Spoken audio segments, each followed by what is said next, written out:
Government రంగంలో మిగతా డిపార్ట్మెంట్లలో ఎక్కడైనా వేకెన్సీస్ ఉంటే అక్కడ వాళ్ళని సరిదేసే కార్యక్రమం మొదలెట్టాడు.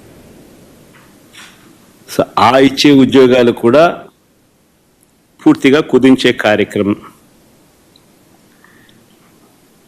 వాలంటీర్లను అయితే ఎలా మోసం చేశాడో మనం అంతా చూసాం. ఎన్నికలకు ముందు వాలంటీర్లకు 10,000 జీతం అన్నాడు.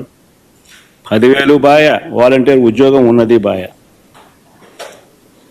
పోనీ ఉద్యోగస్తులనైనా అంత బాగా చూసుకున్నాడంటే వాళ్ళను మోసమే.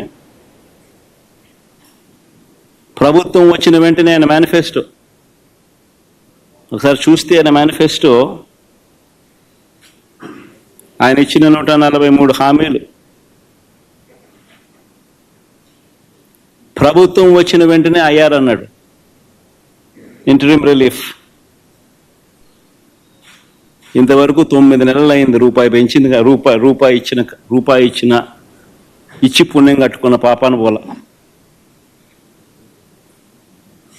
9 నెలలు అయిపోయింది.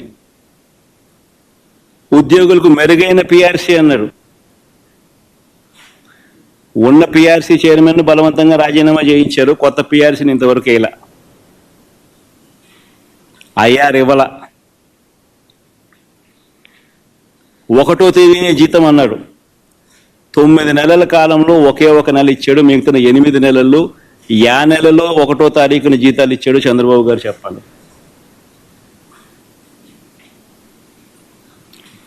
3 డిఎల్ పెండింగ్, ట్రావెల్ అలవెన్సులు pending, surrender leave pending, medical reimbursement అన్నీ పెండింగ్. చివరికి ఉద్యోగస్తులకు సంబంధించిన జిఎల్ఐలు, జీపీఎఫ్లు కూడా తాను వాడేసుకుంటా ఉన్నాడు.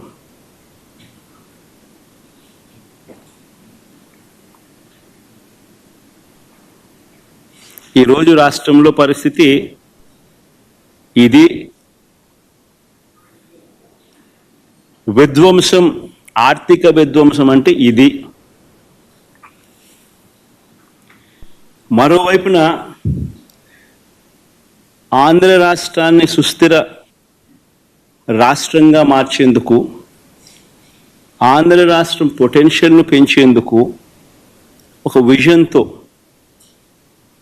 రాష్ట్రానికి తన సొంత వనరులు పెరిగేలా శాశ్వత ప్రాతిపదికన రాష్ట్రం మెరుగ్గా ఉండేందుకు పోర్ట్ బేస్డ్